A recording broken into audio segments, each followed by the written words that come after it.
Welcome back to Cards and Comics. Today I'm going to be talking about Marvel cards, specifically Marvel autograph cards. And these cards come in multiple forms. They come either as cards that are just autographs of famous artists or people like Stan Lee. They come as autographs of cards in the set, so like they're autographed Deadpool cards from the actor who played Deadpool. Or there could be as random as card artists or people who work at Marvel just autographing random cards. So there's a wide variety of cards that are autographed. And again, most people assume that autograph cards are like we see here with the Chris Evans. It's just Chris Evans, an actor, played Captain America and has an autograph. But it's a little bit more variety than that. Now, this idea for this video came from twofolds. One, I did a video on sketch cards, and in that video I was actually going to showcase some of my autograph cards, but the video was too long, so I cut the autograph cards out. And I thought, well, why don't I just talk about autograph cards, because when I looked at prices and how things are selling compared to other cards, other Marvel cards, it's very interesting to see where the market is. So I'm going to be talking about, as a prequel to that video, really, so the end of this video is going to be kind of what Marvel cards I have that are autographed and sort of the variety I have. But I'm going to be talking more about, at the beginning of this video, sort of the market and where it's going, and kind of do I think they'll be the next big thing, and what the current pricing for Marvel cards look like that are autographed. So we'll start there and kind of do a market recap before we get into a show and tell. Alright, so the first thing I'm going to look at from a pricing standpoint is obviously the big thing going on right now, which is PMGs, right? And obviously, looking at the high-end PMG market, where you're seeing sales of $100,000, $50,000, $20,000 on eBay. I'm not including golden auctions just because, golden to me is a little bit of a one-shot type sell, and a lot of times brings the highest prices, but you can't really reproduce those sales. So I'm not a big believer, even though if I was going to sell something huge, golden's the way to do it. But I'm just going to have an eBay, because eBay has tons of these sales, and some of them are pretty recent. Like, for example, here's 3 cards all from March, over $20,000, right? Mostly from 2013, right? There's some 2017, 2013, 2015. But tons and tons of cards are $10,000 plus, right? And so you can see the market for these are still pretty healthy. You're seeing many cards bringing, well over, $5,000 to $10,000, right? So it's not just one card; it's a ton of cards. So you could say right now the market is cooling off a little bit. You're not seeing, the minor characters of cards that aren't reds, blues, or greens bring in $10,000 again, but you're seeing the market pretty healthy, right? And a pretty strong and stable market. Now I'm going to move over to the next insert, Jambalaya, right? So when you look at Jambalayas, you're seeing obviously a much more condensed and a lower market. You're seeing certain cards like the Wolverine, the Doctor Strange, selling multiple times, the Carnage from 2017, 2015, 2013. And it's very interesting that the 2017 Wolverine is actually the highest priced card versus everything being 2013 and PMGs. I think it's just due to the attractiveness of the card and it's Wolverine. So you're seeing a lot of sales, $3,000, $4,000, a lot of buy it nows, but real auctions bringing over $3,000. So it's showing that market, even though it's lower, still bringing pretty good value. And the last Spider-Man 2017 black suit sold for, I believe it was $1,400, but it hasn't sold since February. And I'd be interested to see what that Spider-Man would sell if it sold again. I think it would bring closer to $2,000 to $3,000. So I do think there's some runway for a few cards. So if you came in early, you may still have some runway with a card like this Spider-Man card. So as I segue into autographs, what does this mean for autographs? So does it mean that it's, am I looking for prices to be $2,000 or $3,000 a card like we're seeing in Jambalayas, or $5,000 to $10,000 in PMGs? No, I wouldn't expect that at all. But how strong is that autograph market? Well, pulling over to the autograph market, you can see there's some sales of $10,000, but this is a full set of 2008 Iron Man cards. This is some sort of sketch card autographed by Stan Lee. So, and this is an insert Jim Lee card from 1992, which is super rare. And then the fourth card's a DC card. How the hell did that get in there? But it's Wonder Woman and Gal Gadot. It kind of makes sense. But just scrolling down into the first row auction for a single autograph card, and you see some Tom Holland, William Dafoe. Here's like Idris Elba, bring in $1,300. So you can see that even for Tom Holland, William Dafoe, some of the big, huge names, and Chris Hemsworth, they're not bringing $2,000 or $3,000 or even $5,000. They're a lot lower. However, what I'm going to point out here is, as I pull down here to Josh Brolin and the Stan Lee cards, is you're seeing that a lot of them were purchased in March and February and March on buy it nows. This Chris Evans brought $800 from Black Diamond, but you're seeing a lot of these buy it nows being hit on these cards in March and February. And I think it's because people are speculating that these autograph cards of Elizabeth Olsen, Stan Lee, Chris Evans, the big hitters from Marvel, are going to go up in value. And I think you're seeing, when I can't afford that $1,500 to $3,000 for a Jambalaya, I can't afford $5,000 or $10,000 for a tier 1 PMG. Well, maybe I can afford, a $500 Hemsworth card or a Stan Lee card.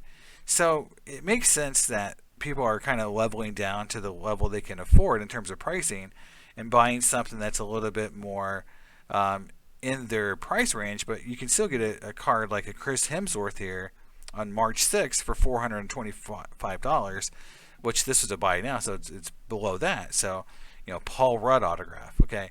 So I do think the autograph card market, it has sort of, I call it a bounce, right? So a lot of cards are hitting buy now. So a lot of people are buying, top tier Marvel guys pretty much at a discount compared to the inserts that are other inserts.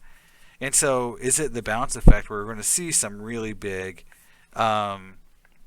gains for some of these guys the next couple months as people can't afford the top tier insert cards, so they're going to go down to autographs and sketch cards, which I'm hoping for at some point. So, I think it's an interesting time period. I know Neo just showed off a really cool Wolverine Jack human card. Sorry, God.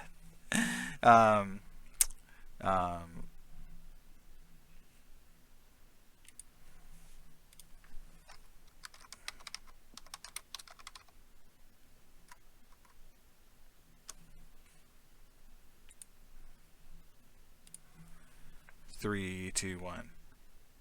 Now it's an interesting time. I saw where Neo on Instagram posted a Jack Human 3, 2, 1. It's a very interesting time for Marvel autograph cards. I saw where Neo just posted a Hugh Jackman X-Men autograph card that's really cool. And, I think people are going to go and look for these cards. There's a lot of good ones out there. There's a lot of sets that had cool autographs. A lot of them are on card.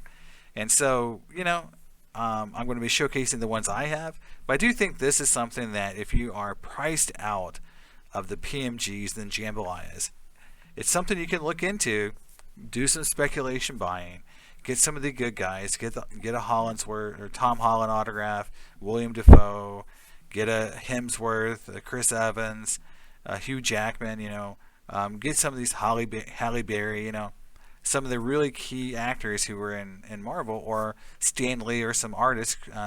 In 2020 Metal, there was, autographs in that, so I feel like there is some opportunity there, and obviously they're not as expensive. So if you're looking for a more value play, and still some pretty cool cards that won't go to zero because people always want these guys' autograph to some level, I think it's a good play. So now I'm going to go into the piece I recorded earlier, which is me going through my autograph cards. Hope you like that part of the video, and I'll see you next time. Next up is just some autos.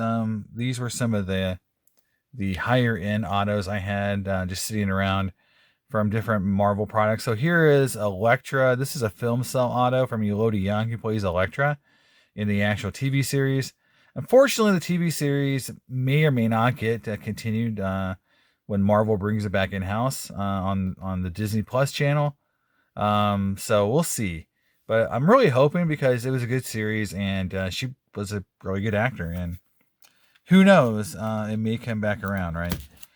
Next up is a character that is definitely from a series that's popular right now, and that's Jeremy Renner as Hawkeye, and this is a legendary script. So this is a sticker auto, and they did this a lot on EPAC products. This is from Civil War. So, this is not as expensive as you'd think. It sells quite a bit because I think these were printed pretty heavily. But still a Renner auto and really cool. Now, this card right here is pretty special. This is an exquisite Avengers auto from Chris Evans. And this was an achievements auto, right? So the cool thing about this card, I'll scroll down to it, is that this was something you could only get, and actually I don't know how you got this, because I got it in a trade, and this is one of those trade hockey cards for Marvel cards trade, and I got this in a trade. I wanted an Evans auto. The exquisite autos are beautiful. It's numbered out of 25. You can see it on the back, the COA and everything. But it's just a beautiful auto, and I think it's one of his nicest autos. I don't have no clue out of 25 what it's worth, but it's in good condition, and I might get it graded just to have it graded, as I sell part of my collection off to fund other things. Definitely a card that could go. But I think this is a good example of something that, who knows? I mean, it's numbered, so you actually know how many there are. That's the one thing with EPAC achievement cards, is the myth that a lot of people buy into on those cards is that they're super rare. Like, oh, there might be 10, there might be 5, there might be 20, whatever it is, right? EPAC was pretty outrageous. Like, people would buy stuff like crazy. And I know there's the example of the 2018 Full Ultra X-Men dude who had like third of the product or whatever. So I don't know how rare some of that stuff really is, because it's rare because no one is selling it. But is it rare because of that, or is it rare because they didn't print a lot of it? It's hard to tell. It really is. You don't really know for sure. But this is numbered to 25, so I know that for sure. So that's why I got it, because it had some assurances. Next up is something, some more autos.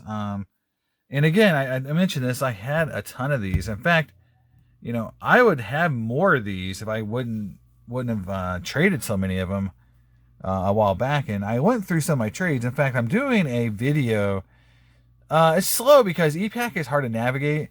I'm doing a video where I'm basically going through all my EPAC trades concerning 17 and 18 Ultra, Spider-Man, and X-Men, to show you how I was acquiring cards and how I got the full set of Jambalayas and PMGs that I got, to see what I was trading, and to show you kind of what the currency was back then. And these cards were not well thought of back then. I remember selling some in 2020 on eBay and getting hardly nothing. I think I sold a Venom Gold auto for hardly anything in 2020. So again, these cards were not very popular. The thing that's hard about these cards to me is this. Yes, there is a cool subject. There's Black Widow, very popular character. The auto on the back is Mike. I'm trying to think here what it says. Mike Sasa or Mike Sass. I mean, I don't even know who that is, right? Like, who's Mike Sass? And, what does he have to do with anything on this card? There's nothing to connect this auto with the card. It's not like I'm getting an Ed Romita or, like a you know, yeah, Romita auto on a Spider-Man card, or a character whose art is Jim Starlin on, cosmic, character, which you can say, yeah, that makes sense. Those characters go together. I have no clue who some of these people are, and here's another one. Here is, again, these are numbered to 49. Here's a team up, and Dave Dorman. Okay, Dave Dorman. Like I feel like I know enough about comic books and this stuff and collect some of this stuff pretty heavily. That I mean, I could look it up. I'm sure there's something to do with Marvel. I'm sure he's in the company somewhere. But Dave Dorman doesn't make me want to go like, yeah, I got a Dave Dorman auto. Wow, like I can't wait to get that Dave Dorman auto.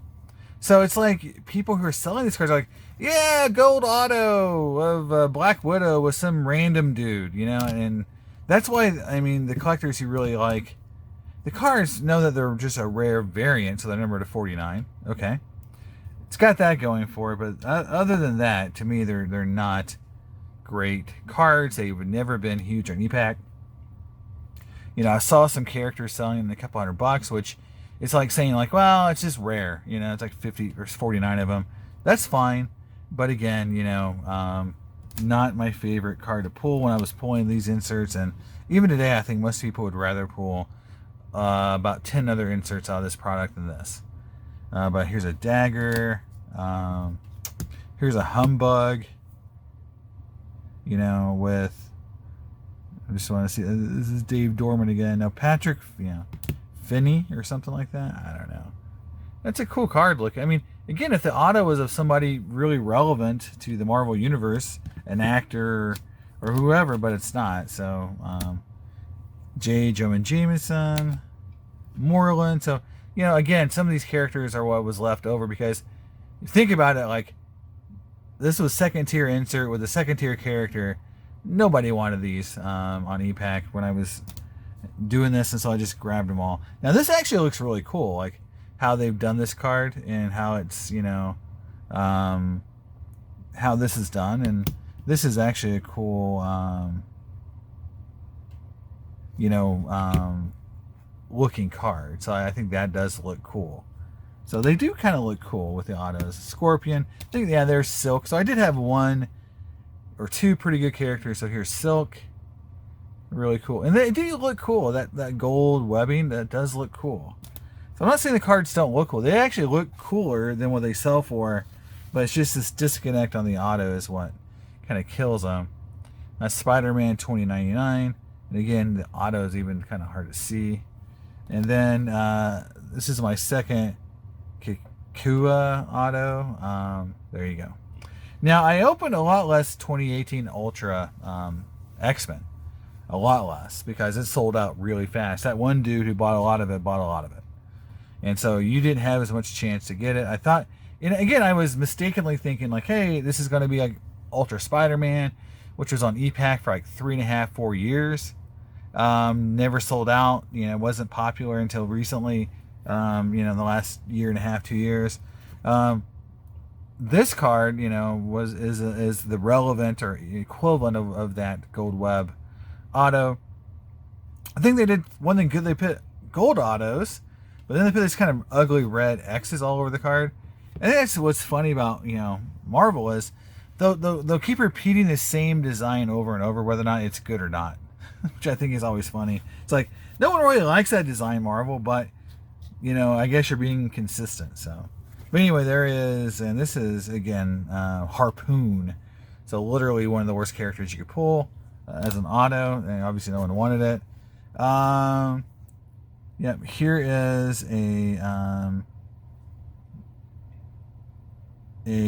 sorry, I'm just looking at it. Ned Leeds auto from Spider-Man Homecoming. They're actually kind of refractory looking. They were okay autos, but again, nobody really likes second tier autos of anyone from those movies. So unless you're Tony Stark or Iron Man, or sorry, Spider-Man, no one cares about your auto, or unless you're another famous actor for something else. But yeah, not a lot of people into those autos. The backup characters. I opened up a lot of quirks, so tons of quirk autos. The best one I've got obviously is Marilyn Gigliotti. So she played the girlfriend, I believe, of the main character. I'm trying to think what his name is now. It's been a while since I saw that movie. But quirks was so cheap on there, I just kept buying it and buying it. And the one thing that's cool about it is that the autos are pretty easy to get, when you look at them. But the sketches are hard to get. And I've heard people say, "Oh, you get a few of them every box." And no, you don't. I've opened a ton of this product, and I've hit one sketch out of like probably 7 or 8 boxes. So at least I've just had bad luck. Here's a Shield auto. Again, I was into the Daredevil show, and so I got a lot of the autos. I mean, a lot of the main characters. I never got the dude who played Daredevil, but I got Karen Page, a couple of her, which she was definitely a huge character in the series. There's Foggy Nelson. So, yep. And then at the very end, I bought this set a couple years ago, and I just kind of had it just stashed. And this is the voice actors who played all the main characters in Robotech. And this came in a set from Hero Factory, and see if we can look at it. It's like 1996 or something. Or 2002. Sorry, 2002.